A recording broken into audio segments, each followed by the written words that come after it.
thinking. Imagine walking into one building that has been a church, a mosque, a museum, and then a mosque again. It has survived emperors, earthquakes, wars, and more than 1,500 years of history.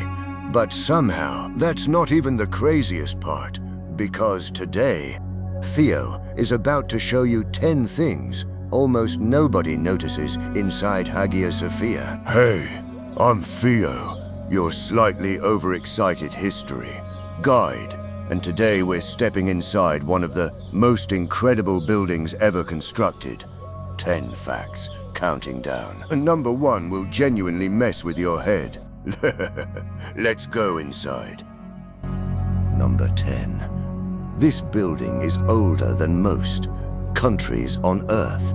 Hagia Sophia was completed in the year 537 under the Byzantine Emperor Justinian I. Let that sink in. The United States didn't exist yet. Most modern nations didn't exist yet. This building has been standing since before almost every country you can name. Number 9. The massive bronze doors have a legend attached to them. The largest entrance, known as the Imperial Gate, was reserved only for the emperor, and according to legend, not confirmed history, but a story passed down for centuries, parts of the doors were said to be built using wood from Noah's Ark.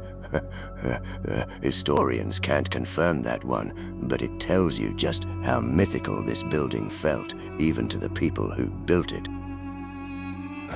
Number 8. There's actual Viking graffiti hidden inside Hagia Sophia.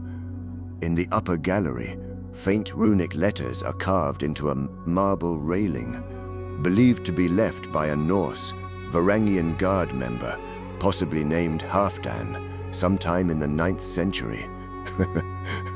So somewhere in the 800s, a Viking guard got bored on duty and carved his name into one of the most sacred buildings in the empire. Ancient Rome had graffiti, Byzantium had Vikings leaving their mark. Number 7. This dome should not have survived this long. At over 100 feet across and more than 180 feet high, the dome was one of the most ambitious engineering feats in human history. Wait, they built this without modern cranes, without steel beams. In fact, the original dome partially collapsed after an earthquake in 558, just 20 years after completions. It was rebuilt slightly taller and steeper by architect Isidore the Younger, using techniques that made it more stable. I've struggled to assemble IKEA furniture. These people rebuilt a collapsing dome by hand. Number 6. Meet the Weeping Column. This pillar is said to be perpetually damp to the touch, and for centuries, visitors believed touching it and turning their thumb inside a small hole could bring healing or good fortune. Historians believe the moisture may be linked to underground water sources or condensation, but the legend has survived for centuries, and people still test it today. Number 5. The Christian mosaics weren't destroyed. They were hidden. When Hagia Sophia became a mosque after the Ottoman conquest in 1453, Islamic tradition discourages figural imagery in places of worship. So instead of destroying centuries of Byzantine artwork, many mosaics were carefully plastered over, preserved, not erased, which is actually why so much of it survived to be uncovered later, once the building became a museum in the 20th century. Number 4. There's a hidden coronation spot most visitors walk right past.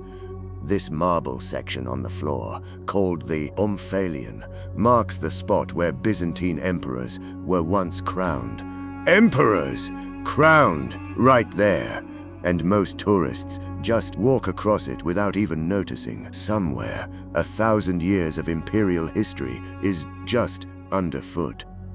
Number 3. The engineering here was centuries ahead of its time. Architects Isidore of Miletus and Anthemius of Tralles used a technique called pendentives, curved triangular sections, to support the massive dome on a square base.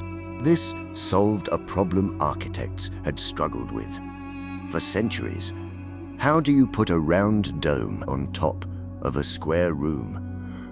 They also used lightweight brick imported from Rhodes to reduce the dome's weight. Basically, 6th century engineers solved a physics puzzle that we're still impressed by today. Number 2. This one building changed architecture forever. Hagia Sophia's design directly influenced Ottoman mosque architecture for centuries afterward, including the Blue Mosque and Süleymaniye Mosque in Istanbul. Architects studied this dome and used it as the blueprint for religious buildings across an entire empire. One building reshaping skylines for hundreds of years. And finally, number 1. The most unbelievable part of Hagia Sophia's story. This single building has served as a Christian cathedral for over 900 years, an Ottoman imperial mosque for nearly 500 years, a secular museum for 85 years, and today, once again, an active mosque.